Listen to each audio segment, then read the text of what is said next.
Hi. Hi. She's Katie Proctor, the owner of BwP Picks here in Portland, Oregon. And this is writer and critic Douglas Wolk. And there's comics that we're super excited about out this week. First of all, Aquicorn Cove by Katie O'Neill.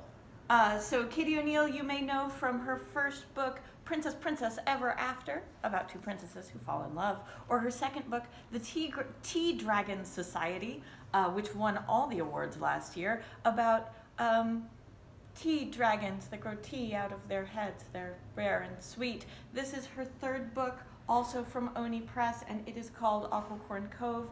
It is an environmental parable about hurricanes and aquicorns.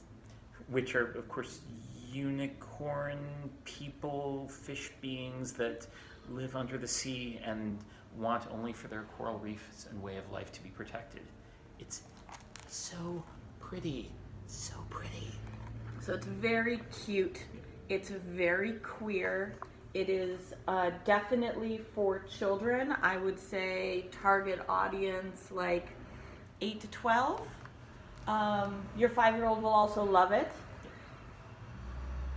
If you have a kid who likes unicorns or the ocean or the environment in a sort of big picture, how do we help the oceans sort of way, this is a great book about environmental conservation.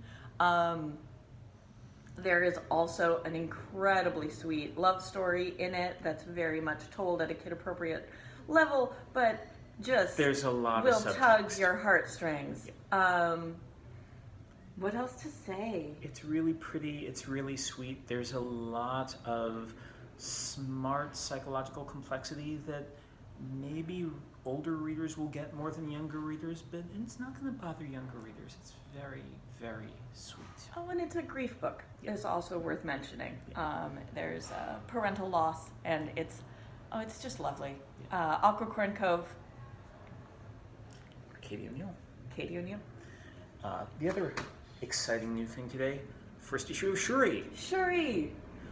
Who you may remember as Black Panther's little sister from the Black Panther movies. So we meet her first in this story as an inventor.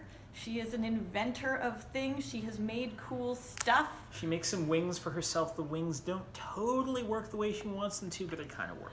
She builds a spaceship and sends her brother to space along with the mutant Manifold, who's a teleporter, which seems like a good security device because you can always teleport back. Also, Shuri and Manifold seem to be dating, which is real sweet. Yeah. And then her brother doesn't come home. And so we have the story about what does I just want to be an inventor Shuri do when her brother doesn't come home. We also get absolutely beautiful artwork in this flashback to her childhood and Chavez Childhood, drawn by Leonardo Romero, colored by Jordi Belair. This is a really, really pretty looking book. It has a really unusual style for mainstream comics, very sort of like thick, blocky lines, but if you can wrap your head around that, it's this sort of like David Mazzucchelli. It almost reminds me of Asterios Polyp a little bit, the way it looks. And the other thing, the writer for this book is Nnedi Okorafor, who has been doing some other Black Panther work. She did the Wakanda Forever series, as well as the standalone Black Panther graphic novel that came out a few months ago. And it's worth noting that this story ties in not only to the continuity from the ongoing Black Panther series, but also into those other spin-off books. So there's a lot of good, chewy Black Panther continuity stuff going on here. But it's also a perfectly good place to jump in and start reading. If Shuri is your favorite from the movie, this is a good place to find her. How could Shuri not be your favorite? She's kind of the best, though. She's kind of the best. Shuri, out today. Thank you so much. We'll see you